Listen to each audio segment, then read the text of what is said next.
Right, great. So the next presentation up is making your case for ArchivesSpace. We're going to have 4 different institutions presenting. Stephen, are you going first? I'm going first. All right, well, I'll turn it over to you then. Okay.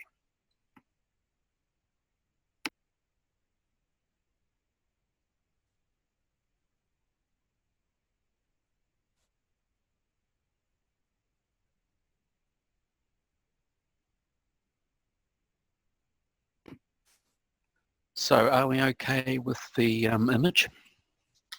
I can see you, or see it, not you. Yep, okay.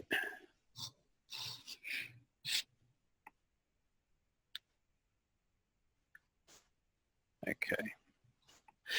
All right, well, our journey to ArchivesSpace really began with the Archivist Toolkit, and many of the arguments we use in support of the AT apply equally to ArchivesSpace. Hang on, I'll just see if I can maximize this properly. Okay. No. Are you seeing the full screen? No? It looks good from here, I think, Stephen. Looks okay? Good. Okay, so I'm just going to run through a quick timeline of our implementation of AT and AS and end with some conclusions and lessons which I hope you find useful for your situation. So I'll probably browse through some of the technical data because it is quite common to a number of the presentations we've heard today. Starting off in August 2010, which I would call testing Archivist Toolkit and the proof of concept, we started from a base where we didn't have any tools that were really fit for purpose anyway.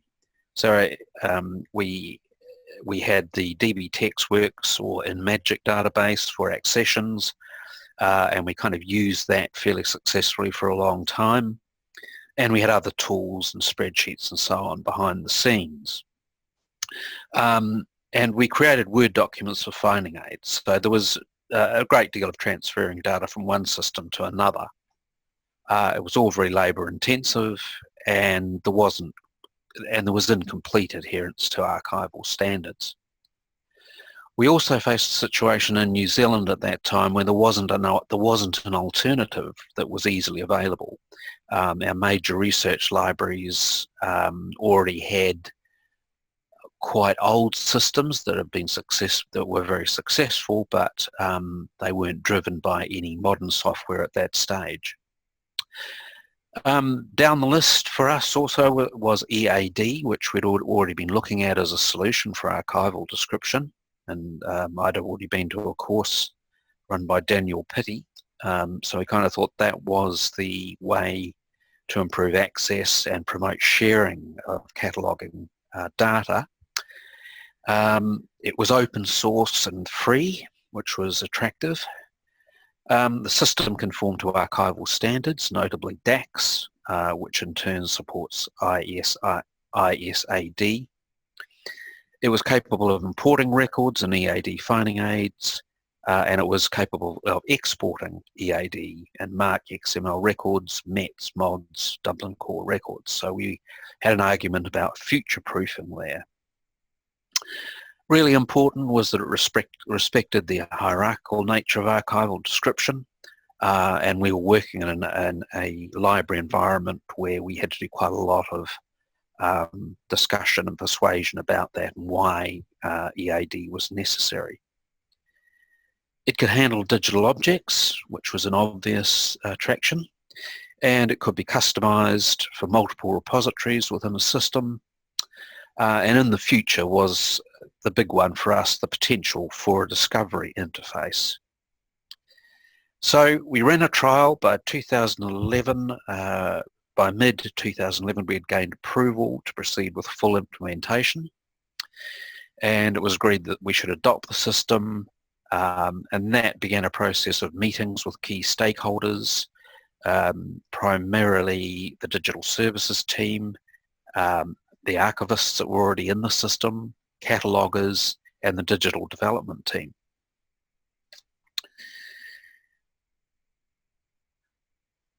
The focus then was very much on a number of reflects the same path that other institutions have taken, and that is migrating the legacy finding aids from, in our case, Word and old TypeScript documents into the AT. This was obviously the most labour-intensive process of all that we went through. We actually gained support to hire 2 staff to convert around 300 legacy finding aids into the toolkit, and that ensured that was a great really underlies the strength of what we now have, because of course it ensured that all the collections were discoverable online. And even now, you know, our new users of the public interface of ArchivesSpace are really blown away by that.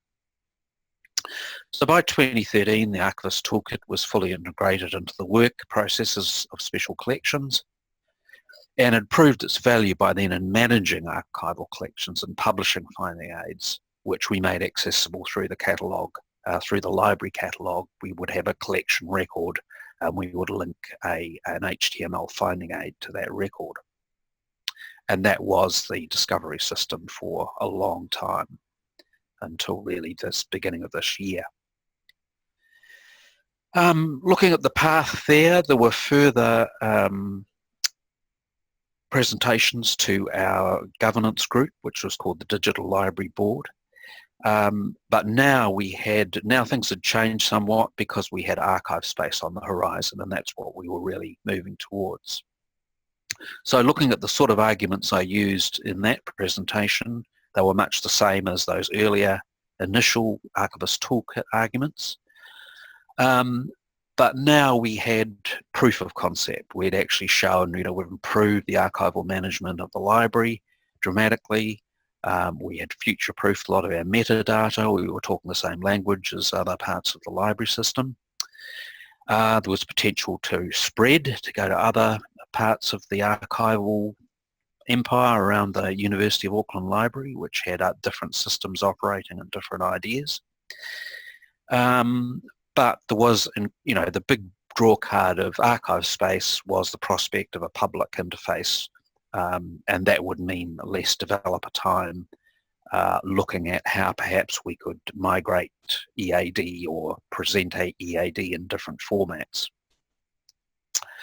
The open source model was great, but we also could see the advantage which ArchivesSpace promoted, which was that it was membership.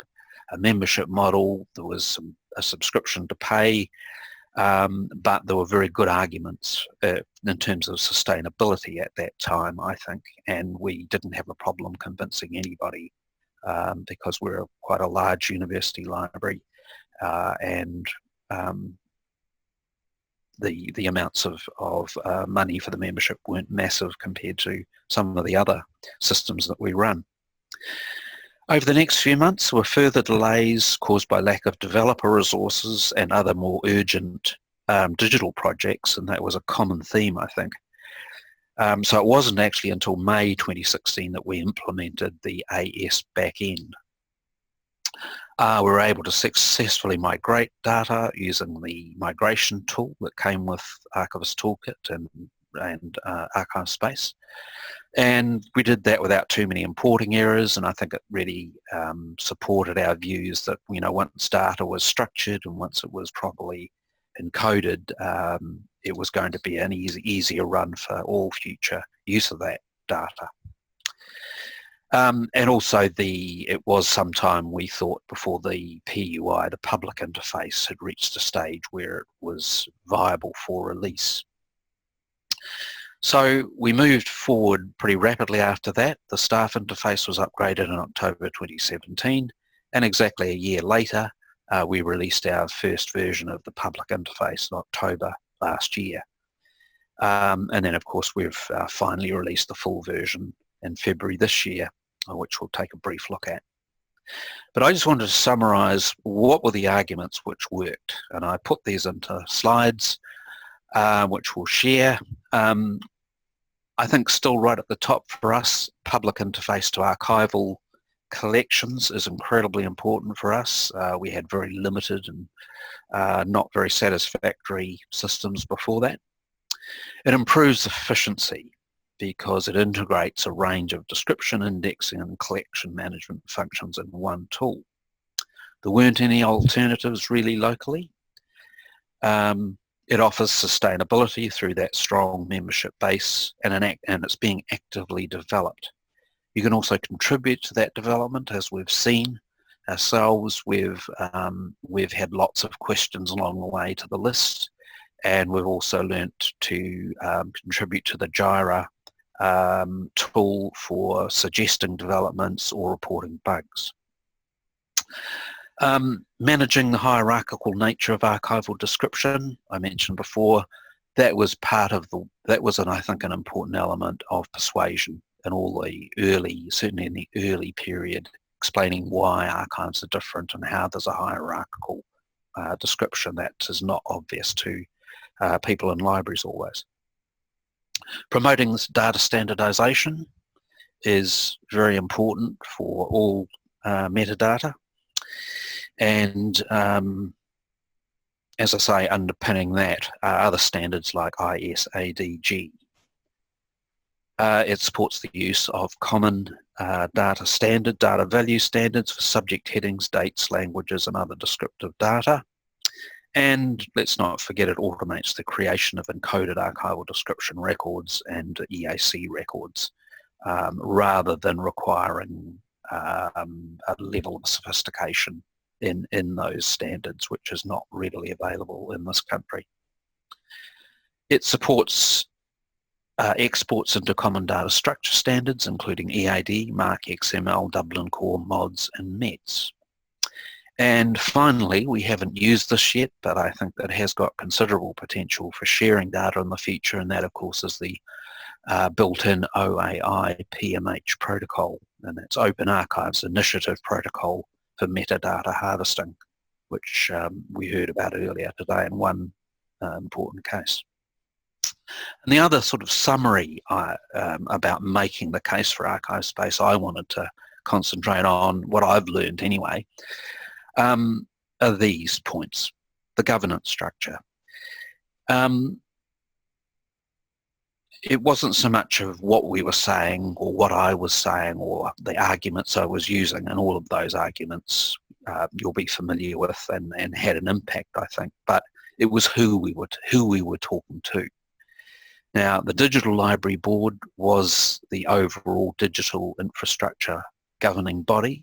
That was the key body that made the big decisions, and it was very much under the control of the university librarian, who had a very strong drive in that direction, and that was Janet Copsey. And persuading her in particular of the value of the new archival system was absolutely essential for our success. I wasn't a member of the board initially, but so I had just got to work through a manager, which was fine, but I was invited to go on the board once we'd accepted Archivist Toolkit, and that meant that it was a much more direct channel. But of course, many other people will be required to assist in the implementation journey. Communication with a range of key stakeholders is going to be very important. There'll be discussions with digital services or IT, whatever your library calls them, and the metadata or cataloguing staff. Then there's outside of that, it's important to be able to let others know, to communicate more widely about what's going on, why it's important, and therefore you need to think about, the rest of the library managers for a start, and the library staff generally. And we set up an ArchivesSpace working group in 2016 that oversaw all of the implementation from there on. And I think that was absolutely critical, as one of the other speakers has mentioned. It brought all of those resource people into the same room and got us talking and being able to raise issues and resolve them. And I think finally, the good things that come out of it as well are in developing those connections. A lot of new, more effective working relationships have come about, especially with the IT people, because in our case, we're the archivists, but we don't control IT. We don't know about the back end, really. We know a little bit about it, but we have to work through them to get that done. So it's essential that they know what we're doing and why. And finally, for me, I think it raised the profile of the archives in the institution and in the wider university and beyond even that, simply because of the public interface being launched. So I think I'll end there, and we'll come to questions at the end, but we now have our next speaker is going to be Emma Jolley of the National Library of Australia. So I shall sign off for a minute. Thanks, Stephen. Can you hear me? I can hear you. Great. Okay, I'll just wait for you to... How's that? Perfect, thank you. Okay, how's that? Can everyone see that? I can't at the moment.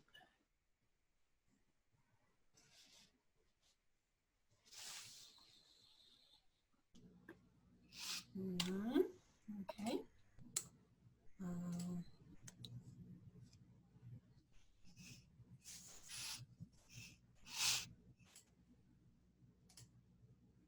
Yep, that's good. How's that? Fantastic. Getting Sorry there. about that. Yep, that's all right. Okay, so just to set a bit of the scene, as Stephen said, my name's Emma Jolley. I work in the Pictures and Manuscripts branch at the National Library of Australia. The Pictures and Manuscripts branch is a collecting archives within the library.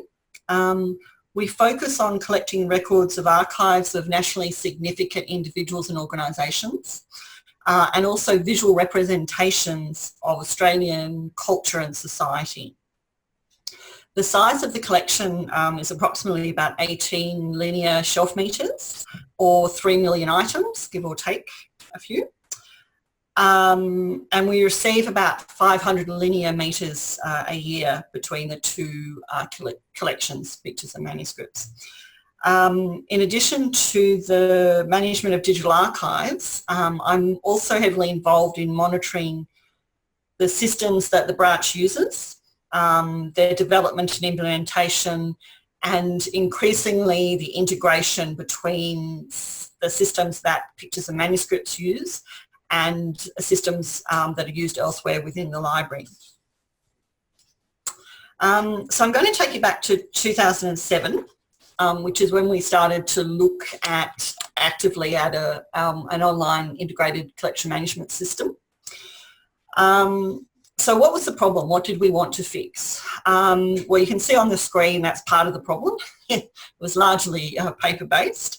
So we had a really large and diverse collection, many different types of formats, that was managed historically, supported by manual paper-based systems, standalone digital items such as Word documents, Excel spreadsheets, corporate record-keeping system for correspondence with donors, and the processes for accessioning and creation of EAD XML, which we were doing at the time, were inefficient. The same information was being created and repeated,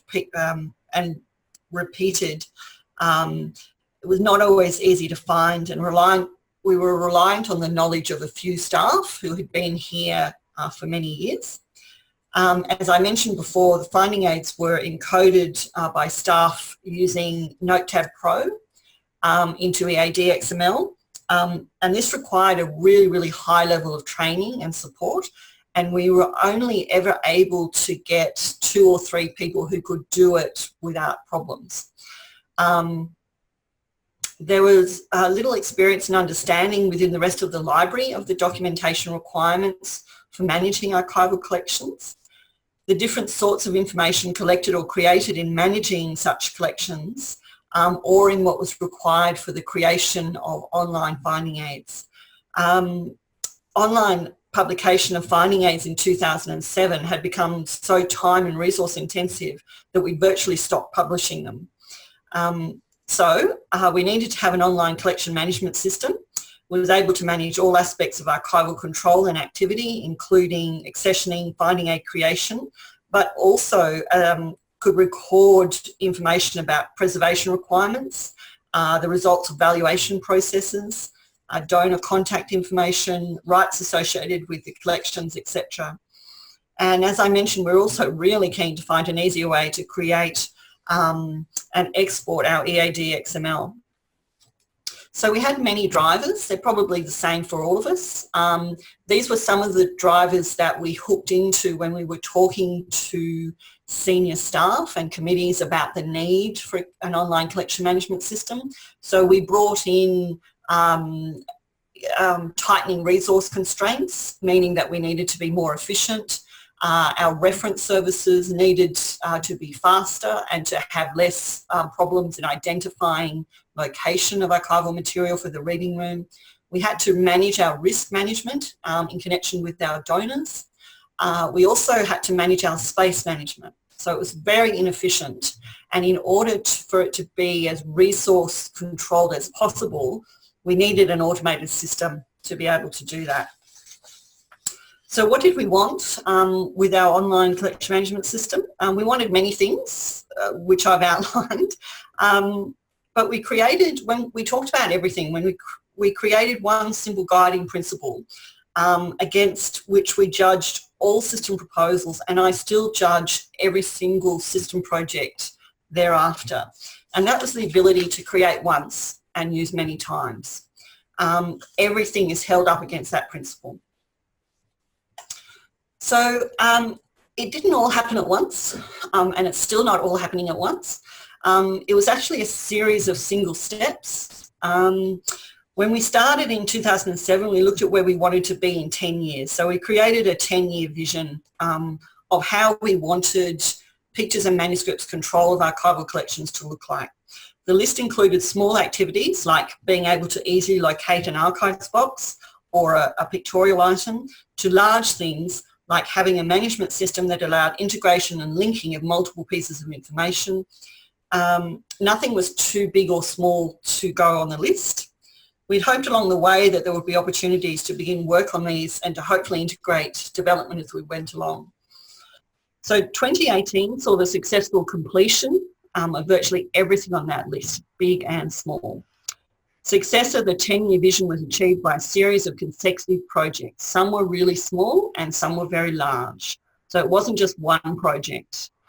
Success, I think, also lay in constant communication with other areas within the library, and we joined every committee or meeting that would have us to see how we could identify linkages to the work we were doing with our archival collections or wanted to do, and things that the rest of the library were doing. It was really hard at times, and I sat through many meetings where I thought I'm never going to be able to find a hook, but I usually did. I think sometimes I think we've cracked it and everybody understands the need for an archival collection management system, and then resource become tighter, and I think, oh, I have to step back again and reinforce the arguments.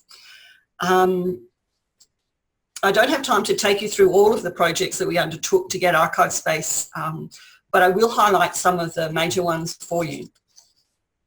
So each year, the National Library and the Friends of the National Library offers a travelling fellowship to NLA staff. This is to undertake experience or professional development either within Australia or overseas. So the 2007 recipient was awarded to the then Senior Curator of Pictures and Manuscripts, Dr. Marie-Louise Ayres, who's now the Director General of the library. As part of her fellowship in 2007, she visited several libraries in the United States and Canada, including the Huntington Library in Pasadena, the University of California, Harvard University, and Libraries and Archives Canada.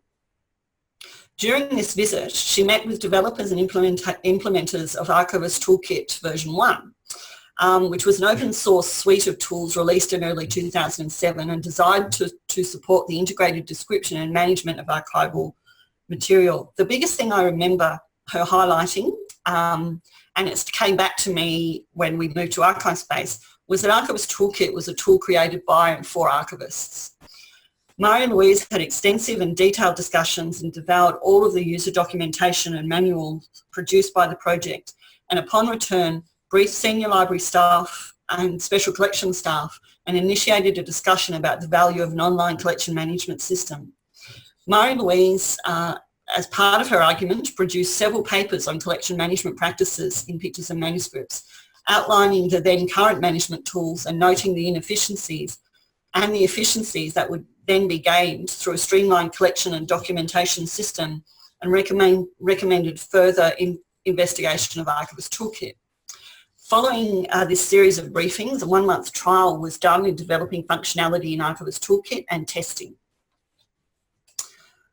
So moving on to 2008 to 2009, the library initiated a program called the Get Wise Project, which I just absolutely love as an acronym.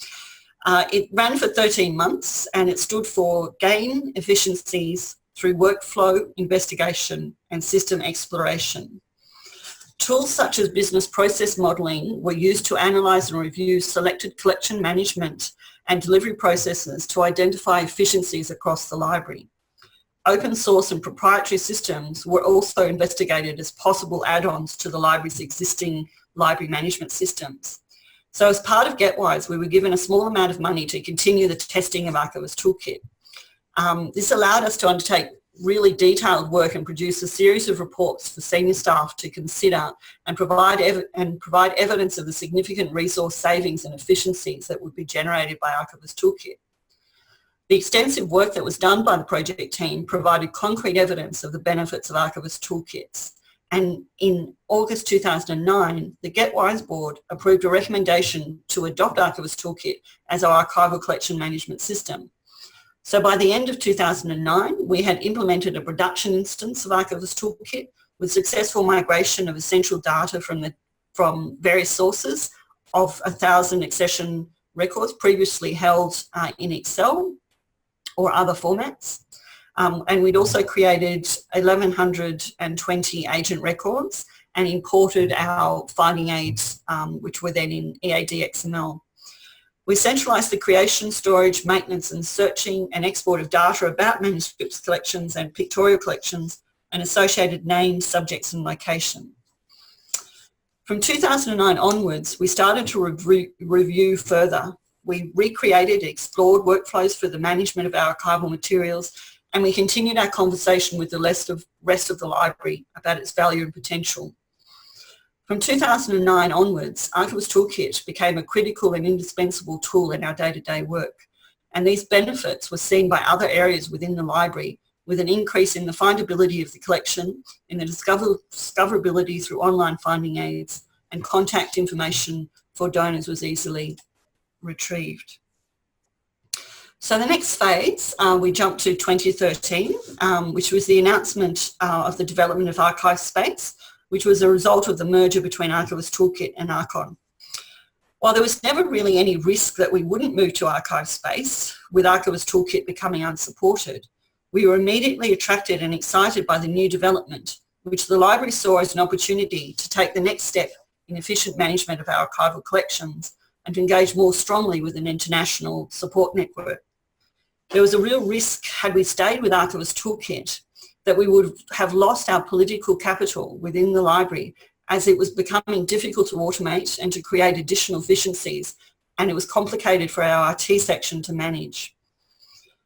ArchivesSpace also continued the philosophy of development informed by professional archivists and collection management. The library became a charter member of ArchivesSpace in 2013, and that membership was funded by our IT branch. The list of benefits was significant and very attractive to the library sector and management. This was the system we needed to really expand the capability of our collection management activities, and it came just in time. 2014 was the year of the migration project from AT to ArchivesSpace, but also the start of other accessibility projects centering on our finding aids. It was a really busy year. Small amounts of funding were found in various budgets, including a very supportive IT branch. As part of the migration, we also worked with an external contractor, Hudson Molonglo, to develop customised plugins to assist in expanding our collection management activities. All of our work was then put on ArchivesSpace GitHub page. sorry, just, but wait, there's always more work. So just to make it really hard on ourselves that year, when we were undertaking the migration of all data from our Archivist Toolkit to ArchivesSpace, we also began the first of a series of finding aid conversion projects. There were 3 consecutive finding aid projects, were centred on converting all of our finding aids created before the implementation of Archivist Toolkit, which were stored in multiple formats, including paper, Word, Excel, HTML, and converting them to EADXML for ingestion into ArchivesSpace. At the end of the project, over 700 additional finding aids were converted, ingested, and provided online for the first time. A huge win for accessibility and visibility. In 2017, another project focused on the conversion of 11,000 individual accession sheets held in paper form, controlling acquisition, location, access conditions for collections received before the implementation of Archivist Toolkit. So we achieved all of these projects through a special project funding arrangement within the library that allows areas to bid annually for special project funds designed for discrete time-bound projects that have significant impact or create significant workflows efficiencies. So in order to link into this, we had to continually reinvent ourselves and continually make the argument for the efficiency of ArchivesSpace. Each one of the projects we did successfully continued to highlight the relevance of a single online archives management collection system to the library. In addition, we tracked all IT and library projects closely to see where we could assist and where we could build additional functionality and efficiency. We also actively and religiously followed the international community through blogs, tweets and journal articles. And I just want to thank you all so much for the information that you have so generously shared with an international audience. So making a case, I guess my advice would be to start. Doesn't matter whether you're starting small or you're starting large. In fact, it's probably better to start small and build up, persevere. I think in making your arguments, never think that you only have to make the argument once. You'll have to make it several times depending on the resource situation of the institution that you're within. You'll need to continually prove the relevance of the system of ArchivesSpace. You need to work really hard on building political relationships and working with others. Expand your activities to fit in with the directions of your organisation and highlight benefits to accessibility. And most important, my advice would be don't stop.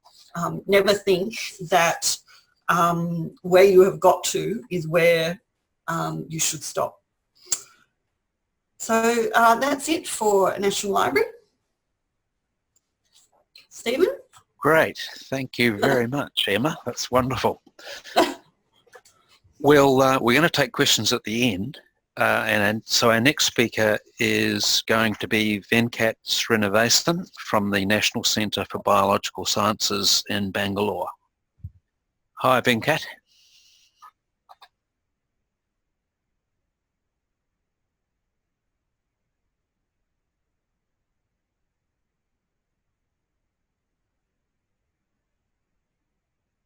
Hi there. Sorry, can you hear me and see me? Sorry, see the slides?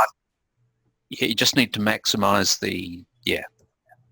Okay, thank you. Sorry about that. I was hunting for the unmute button. Okay, hi everyone.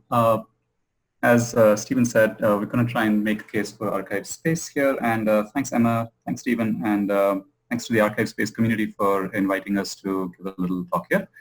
I'm going to run through a couple of the slides and we can have questions towards the end. A little bit of a background.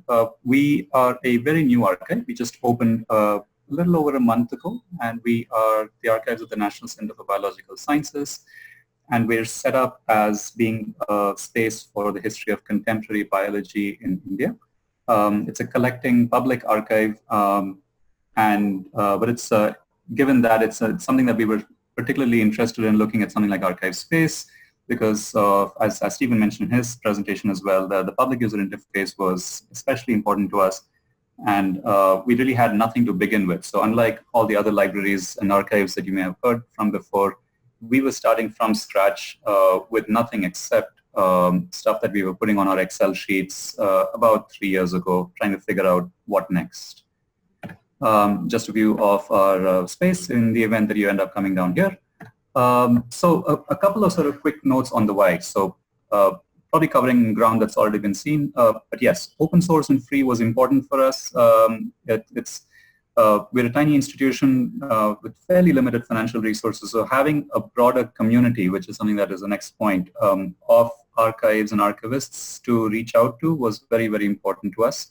Our staff here is pretty small. It's essentially one, with a whole range of extraordinary students who have helped us build the archive over the last 2 years or so. So this community is something that I'll come up to again in the next point that I've mentioned.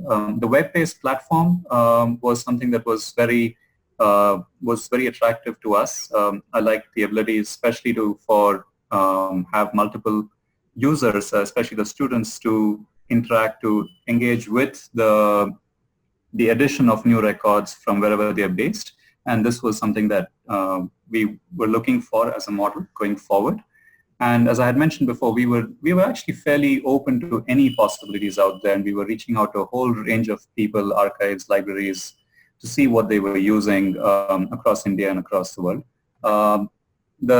For those of you who haven't used ArchivesSpace and are still sort of on the fence, this is what we ended up doing. We would go to the ArchivesSpace website. There's a community where you can get a sense of who's using ArchivesSpace. I don't think this is completely populated, but if you scroll down on this page, it also gives you links to the various sort of institutes, ArchivesSpace implementations, and that was very useful for us here to give some confidence as to what is it that we're trying to do. There weren't any other institutions that we knew of in India, or perhaps even in South Asia, that were using ArchivesSpace. So we really wanted to make sure there was a community that we could reach out to, and this was very useful to us. This looks like a fairly dense map, but just to give you a sense, this conversation for us started back in March of 2017. Quite accidental, honestly, because of we were at the American Institute of Physics for a very different set of conversations, and Amanda Nelson there, I don't know if she's on the call, maybe she was there in Block A, was the one who pointed out ArchivesSpace to us, saying that this might be something that we could look into or get interested in, and something that they were sort of moving in the direction of as well. And from that point on, we sort of kept hearing about ArchivesSpace from a variety of different universities and institutions. And I remember having my first conversation with Christine actually in the summer of 2017 about what ArchivesSpace is and isn't. And this is a very important point for us to remember about what ArchivesSpace is good for, what ArchivesSpace is perhaps not really meant to do, and this is something that we covered in Block A. And I encourage people to go back to Block A's sort of sessions to have a look at some of these conversations. But the summary of the slide being that it took over 2 years of sort of just fiddling around with different systems, playing with the test sort of setup of ArchivesSpace. And all this was happening in parallel to us also building a physical archive. So it wasn't like we were spending 2 years with ArchivesSpace. This was sort of a parallel project that we were running as we were also setting up, constructing a new archive and going through the full sort of, ab initio cataloging, description, arrangement of all our archival material. I do want to highlight one more other thing that, if people are still on the fence trying to think for things and, before they make the case to their stakeholders, there are a variety of tools out there. We're not going to be covering this, but I was at the University of Melbourne last fall, and the team there had introduced us to the Access to Memory platform, which is something that we had not sort of played with before. And it's a fairly, it's a good alternative if people want to explore that angle, and there are sort of different cases that it serves. So it's important for different institutions to just see what works best for them if they don't have any systems to work with yet. The other thing to keep in mind, of course, is to perhaps think about what an institution's digital asset management system is operating on, and how that may or may not link to material in the future. So anyway, a long story short, we went through a blitz of activity on ArchivesSpace over the last 4 months or so. So you'd notice we also decided to become a member, and we're very happy to be able to do this. And hopefully we go from being a very small institution to being a medium-sized institution in the years to come. But this is where we are. I want to highlight that almost all of the actual arrangement, the description, the ingesting of the data on ArchivesSpace was done by a third-year student of history, a college student who had close to zero experience technically. And so this was a good test for us as well, because it showed us that this is very much something that we don't need a huge deal of technical expertise on. The back-end installation, of course, does need some support from the IT group, but the actual day-to-day populating of the archival records was something that we found the student to be able to do, and it was a good training exercise for both of us. The actual implementation, if people want to have a look at it, there are many, you can have a look at it on this by clicking on any of these institutions and having a look. If you want to look at ours, it's through the catalog button on the top of our Archives website. And I'll just go through a few features that we really sort of liked as one of the reasons why especially in the public user interface. So it wasn't easy for us to find an elegant way to do two things, right? When you're looking for material, one is to be able to look at material sort of top down, which is through the collections, browsing through we have a small collection set, but it's sort of growing as we speak. And so that was nice to be able to sort of see that option exists through the collections, and you can sort of drill down to see what the archive has.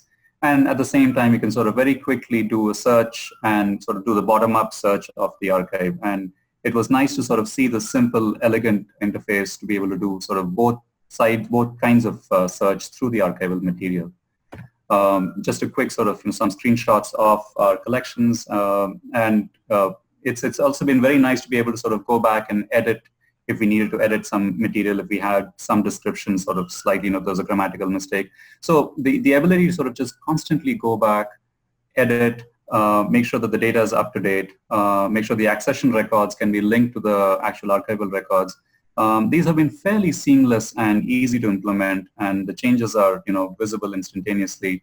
And so that's been just very, very sort of satisfying for us, especially given where we started, where we just, one of our biggest goals was to just make sure that the material is out there, discoverable as soon as possible. And so it's sort of totally fulfilled on that front.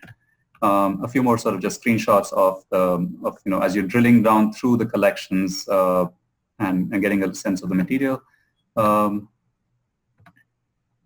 This is what I meant. The bottom-up sort of thing. This was something that was very useful, especially to sort of convince people.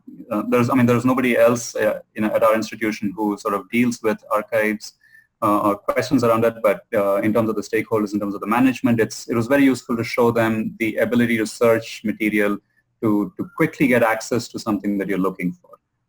And this was sort of one of the key things to let people know. So. A few thoughts now that we've been live for 1.5 months, I guess that's super young. Yes, so the tech support was minimal. I think this is very true. And besides the installation, we've really not had to go back to IT. We haven't made many changes to this public user interface that you see here. We've just removed a few details. So we may need to go back, and the presentation prior to this on customizing the PUI was very useful, and we'll probably go back to that and try and make some implementations from that presentation.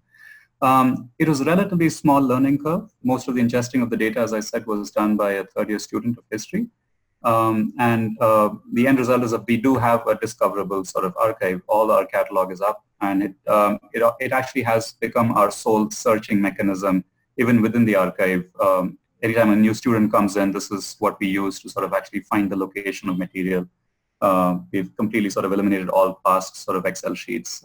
We have it as a backup, but we don't really use it. It was very useful, as I said, to make this connection between, from the accession to the archival record to the final object description, sort of to be able to see the connections and get a sense of the provenance, get a sense of location, description. That was a fairly seamless thing that we noticed in the material, and this is something that people may want to mention if they're sort of still on the fence of why this may be useful to them. A word on standards. Stephen mentioned this. It is using DAX, which is fine. But there might be some institutions, of course, that I'm not sure which country people are coming and sort of logging in from. It is an American implementation of the ISADG, and I'm not sure if different countries have different sort of requirements. To the best of our knowledge, there is no separate implementation of the ISADG in India, and so we were happy to use the DAX implementation. I mentioned the alternative, access to Atom, which I think sort of adheres more sort of strongly to the ISADG structure, if I remember from what I've seen from the material. But people may want to check and see what that is like. This point that I mentioned here about the buddy community was fantastic. I think Leilani is going to be speaking after me, and I was so grateful to her and the Cold Spring Harbor libraries, because we reached out to them probably 3 months ago through the buddy sort of community with a couple of questions, and they were very quick to respond, just telling us what they've done with their implementations. And so this system works, and I think I would really encourage people to use it, especially if you're new to ArchivesSpace. It helped us quite a bit. One concern we have, which we're sort of still, I think there was some really good opportunities that we saw in the Block A, in the integration with digital objects session, where there were 3 universities that had presented their work on integrating ArchivesSpace with DSpace, with Islandora, with Samvera, all 3 open source systems. And this is something that we've at this stage in our small setup struggled a little bit, because we've had a little bit of duplication of the metadata or duplication of the records when it comes to the catalog, which is ArchivesSpace, and then we have a digital object system, which is just putting stuff directly on our Drupal CMS and describing that. So there's a little bit of that duplication that we have deliberately not scaled it further, but we wanted to make sure that we see if there are any integrations that we can start adopting and working towards. So it's something to keep in mind, especially if you have some legacy digital asset management systems and you're trying to figure out how to connect to that. So there is a broader why that I'll just put in a plug for about a minute, which is that one of the reasons why we set this up also was to try and we're trying to work towards trying to set up a consortium of archives in the sciences in India in particular, and if there are institutions outside, we'd be very interested to work with them. And so we honestly do see ArchivesSpace as a platform. I think we could do this in a way that aids the building of this consortium and becomes a common space for description and discovery, which is to say that if we have similar sort of standards and similar tools in the way we describe material, then perhaps we can build a more sort of shared, larger repository for the material to be a little more discoverable. And there are many examples of catalog of catalogs around the world, but we thought there is a certain gap in the way nothing like this quite exists around the sciences, and so we thought this might be a really good sort of direction to go in. And that's what this sort of very complex looking flowchart is trying to say. But the summary is that we think this section here is what we're trying to work towards. And that's one of the reasons why we also wanted to work with an open source archive management system. So with that said, I thank you so much for your time, and I'm going to hand it over to Leilani from the University of Hawaii. Thanks, Venkat. Leilani, aloha, and please go ahead. Okay, great. Let me just get to the slide view. Okay, so I'm going to talk about actually a slightly different aspect of ArchivesSpace, or the different aspect of making your case from ArchivesSpace from what the rest of the presenters have talked about. So I'm coming with the point of view of you already have adopted ArchivesSpace, or rather your institution has. How do you get your colleagues to start using it? And as a little bit of background, this is from the point of view, I've just come to the University of Hawaii around 2 years ago, almost exactly. And I came from the Bronx Zoo, where we had a very, very small library and archives, 3.5 people total. And the only people who used ArchivesSpace were archivists. And we did go through that same process of making the case that many of the other speakers have talked about. Then I came to University of Hawaii here, where there is, dozens and dozens of employees, and perhaps more importantly, not all of the archival material is in what we call my department, which is the University Archives and Manuscripts. It's spread across multiple library departments, not all of which have formally trained archivists on staff. And so this talk is about my predecessor's work, which I hope to continue in getting those non-archivists to see the value of ArchivesSpace and have them become comfortable in using it.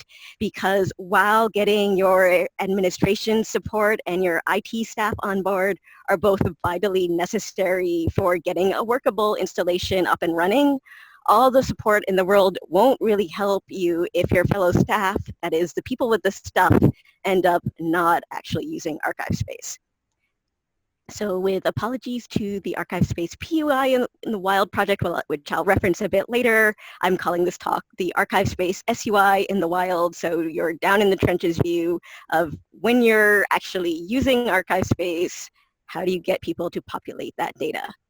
And for me, the first step was getting past my own expectations of, okay, so you already have ArchivesSpace, that's all the hard work, right? No, not so much. Unless you have that mandate, you can't really force people to do any work that is not in their job description, especially at a place here like Manoa. So coming down hard on them for quote-unquote non-compliance really isn't going to get any more finding aids online, and it can actually be counterproductive. Librarians, whether they're public services or who are dealing with access issues, or if they're sort of from more the curatorial bent, or if they're catalogers, they have systems that have worked for them for many, many decades. And you have to then convince them that ArchivesSpace is worth adding to all of that work that they're already doing. Especially when archives might only be a small part of the collections that they manage. So I'm going to talk a little bit about just how do you make that leap, or how do you make that worthwhile to them. And I have found that deliberate intentional empathy, like looking at empathy as part of your skill set and as one of your tasks and to-do lists, has been really helpful. That and knowing the institutional culture. All of this sort of sensitivity to what's going on and what's the best way to approach people, what languages do, not sort of like literally languages, but what sort of ways of talking about things, how do you talk story, as we say in Hawaii. Well, all of that sort of sensitivity will help you be strategic in knowing where you are, the landscape, as it were, where you that you're in, and that can help you navigate where you need to put your efforts. So for my institution, knowing where I am means understanding that many of my colleagues who manage archival materials are actually experts in their fields. They have highly specialized training, years of experience, and it's just so happens that none of that training, or very little of it, has included or touched on what I consider to be some pretty basic tenets of archival theory, like, for example, hierarchical description or respect de fond. So when it comes to that tagline there at the bottom, the map is not the territory. Literally, like, your org chart doesn't necessarily tell you who you should be addressing. It will give you some key hints, like if your cataloging or metadata functions are separate from curatorial or acquisitions, or if either or both of those are separate from reference and instruction. Those are absolutely key things that you need to know about your institution and what sort of training or outreach you need to do to which staff. However, it won't necessarily give you a more nuanced view of, for example, who might be more open to a new workflow or experimenting with different ways of doing things, or who has the time to add a new project, a new system to their tasks, to their plate. Or conversely, like, who is the most frustrated with their current state of doing things, to the extent that, like, their patrons can't find their archival materials, that they're willing to try pretty much anything at this point, no matter what it takes. Each of those categories are people, are your allies. They're who you should be targeting. They're who you should be reaching out to and trying to convince. from the figurative side of view, those are the people you want to try to figure out what they know, what they can already bring to the task of learning ArchivesSpace, how much time and effort they're willing to devote to it. And that can in turn help you triage your own time and efforts, because you also have plenty to do, presumably, and can't devote equal time to everyone in your institution. So if there are people who have been doing things the same way for many decades and have systems that work for them, those aren't the people you should start with, really. Focus your efforts on where you think you have the most leverage. And part of what I have been doing, or what I try to do to get that little bit of extra leverage, is to get people and hopefully keep people excited about using ArchivesSpace. This is something I have trouble with, not so much that I have trouble getting people excited about using ArchivesSpace, but I had definite problems with overpromising. So I very much am a big fan of showing people what all the other institutions out there who use ArchivesSpace have done, how they've customized their implementations, what sorts of bells and whistles they've added. I really love the ArchivesSpace Awesome list that was mentioned in Block A as a way for sort of a roadmap to all of those different implementations. The ArchivesSpace PY in the wild that I mentioned at the beginning of my talk is a spreadsheet that gives links to everyone or all the different institutions that Mark Custer has been able to find using ArchivesSpace, the public user interface. And I regularly point people to that to say, hey, if you know of someone who has a collection similar to yours, see how they're describing it in ArchivesSpace to give you ideas. I myself go and troll various repositories' GitHub repos for just to see what they're adding in real time. What I'm not so good at is balancing that with realistic expectations of what we can do here and within what time horizons. So I've been promising people here at Manoa for the past year and a half that, oh yeah, by the way, at some point we will be exporting our ArchivesSpace resource records as OAI PMH into Primo, our discovery system. That has not happened yet. And I just happen to be really lucky and actually very grateful that my colleagues are terribly patient with me, and so don't mind that I'm taking time to learn this and how to do this as we go along. So really, in order to get that balance, I think you need a keen sense of both your own capabilities and what you can do, as well as what resources are available to you, both in your own home institution and in that wider community that everyone has been talking about throughout the day that has been so helpful and can be helpful to anyone who's trying to put together their institution. So one of the things you really want to prevent, I guess is what I'm trying to say, is you don't want ArchivesSpace to become your institution's vaporware. You need to figure out what promises are actually achievable and focus on those first. And then you can start reaching to these more pie-in-the-sky things. One of the sort of nuts and bolts things you'll want to figure out is what your optimal upgrade schedule is. People like stability, so please, please, please do not chase down every single new ArchivesSpace version release. At the same time, don't let yourself get stuck too far behind, because one of the things I've encountered when upgrading for many, many versions, if you're jumping over a lot of them, the different data model changes eventually accumulate and can make the update itself more difficult to manage. And then more generally, not just looking specifically at the ArchivesSpace versions, was also looking at the big picture view of what Leilani mentioned, your customizations and tweaks, all the different plugins and scripts that you're adding. Do your colleagues prefer big, infrequent changes that are like ripping the Band-Aid off, getting a lot done in a short amount of time, maybe not a short amount of time, but having a lot to learn all at once so that you don't have to keep on learning new things? Or would they prefer steady, incremental improvements that maybe where the environment changes more often, but they don't have as much to learn all at once?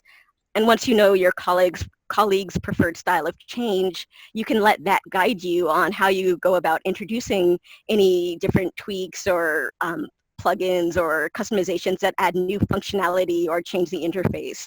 And I think this is especially important for your public services or reference or instruction staff. Because if you're changing things too constantly or too frequently, you might catch your instructional staff in a bind where all of a sudden what they're used to and what they know how to teach isn't what patrons actually encounter, and you don't want to put them or yourself in that position.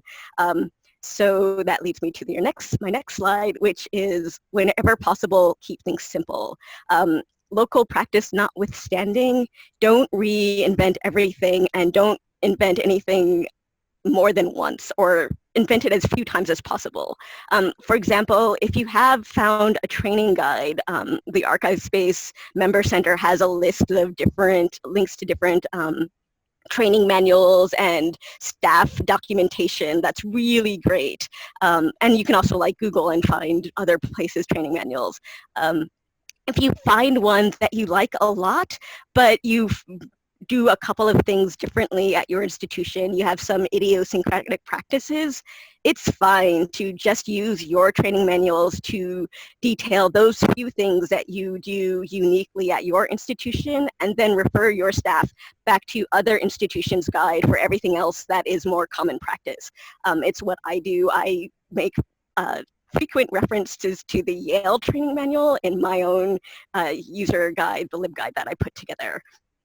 Similarly, you don't want to impose a whole bunch of new standards on people if that's not what's going to get them to start using ArchivesSpace. If your institution's current workflows and local procedures don't have a lot of room for what we as archivists consider archival best practices, then maybe start out with good enough practices. Like work with your folks to figure out what is a workable compromise to get description that everyone can live with out there in view of your patrons. Ultimately, using ArchiveSpace actually isn't the goal. Getting your patrons to find your material and be able to call on it and use it in your, either in your repository or online, that is the goal. So at the end of the day, ArchiveSpace is only one tool, and if other tools are working for your colleagues, maybe don't set that balance. If people have systems that actually do sort of work for them, let them use those. And if they don't have systems that work for them, but they're still really, really resistant, like none of the case-making work that you're doing is making any good, then maybe the next step is not to keep on making your case for ArchiveSpace, but to take another step back and figure out what you actually need to be making your case for at that point. Because ArchiveSpace, like I said, isn't the goal. What can get you to your goal? So thanks. That is all I have. So I will stop sharing, and then I think we're up for questions. Thanks, Leilani. Yes, we are up for questions. So please feel free to add your questions in the chat.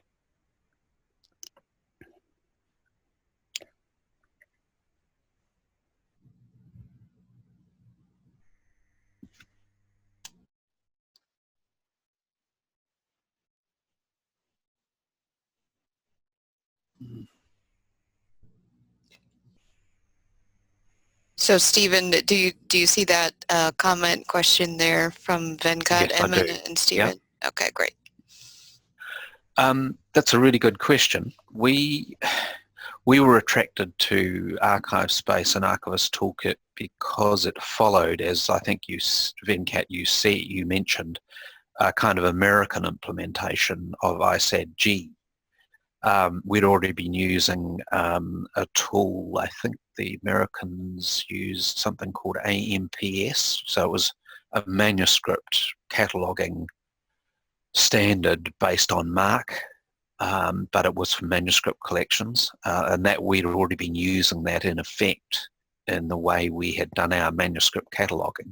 So that was one of the reasons that we went down the path of, you might say, an American standard.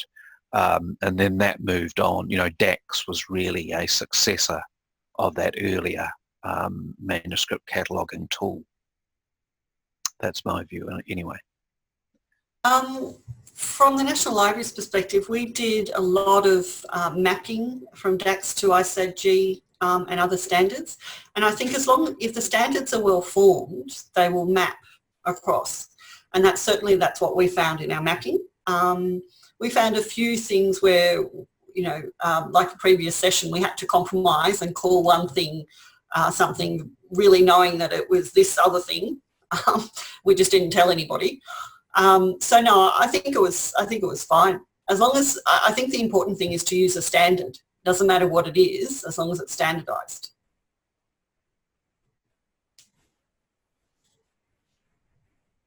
And we have another question. Do any of you have tips or thoughts on how to manage the expectations of stakeholders who may want to see instant results from the implementation of ArchivesSpace? Carefully. It's a good question. I always think a success, you know, when an implementation of a system has been successful, when people don't remember what the previous system they used was like. And we hit a threshold where that happened, and I took a huge sigh of relief. I think the only thing you can do is just to stay in there, keep talking to them, keep reminding them what it used to be like, talk to them about things that they may want in the future, and then work really hard to get those things so they get some runs on the board so that they can see there's a progress. I should mention that the Pictures and Manuscripts team had dealt with an enormous amount of change prior to 2007, and they were just phenomenal in accepting additional change. They were just a brilliant team. I think another thing that you can do, if you really want to hit people over the heads with the fact that they're not going to see anything instantly, is show people other institutions' blog posts and explanations of what it took to get them to implement ArchivesSpace. Rockefeller Archives Center had one where they talked about, like, you know, this 2 or 3 year process and how much resources they poured into making that change. I think Yale at the last ArchivesSpace in-person annual forum mentioned that they had like 30 people on a team broken down into several working groups, all working to get their public user interface up and running. And let your people know, if you don't have those sorts of time or people or energy or resources, it's just not going to happen. As much as I love Yale's website and would love to have their public user interface, I know I can never do it here. So giving that sort of like reality check of what it takes to get one of these bells and whistles implementations is also helpful. Yeah. I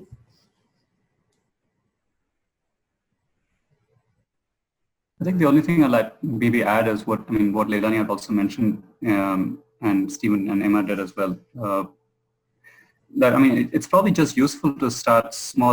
Maybe just useful to just ask ourselves, what is it that we're trying to use ArchivesSpace for? And this reminds me of the presentation from Madeline and in block A about sort of navigating the implementation, and just title it's on the road to somewhere, to know whether your intent here is to get the backend set up, is it to get a public user interface, and in our case that public user, it was everything, but the public user interface of showing people that this is a way to find something. So it wasn't so important for us to get the bells and whistles of the design, but to say you have a search query and I'll get you a response and get you the manuscript, within a couple of minutes, fetch it. So that was, even if you're able to do that for even a single collection, I think that sort of shows the path, was something that was useful for us.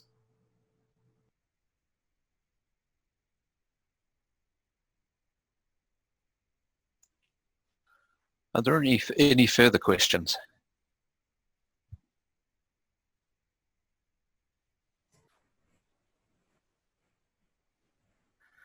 Okay, well, I'd like to thank all of our speakers for that illuminating discussion, and I think there's some great ideas that have come out of it, particularly along the lines of how we lobby and persuade, and I think Leilani hit on some great points there about being aware of the people involved, and I think I'd reflect the same overall theme.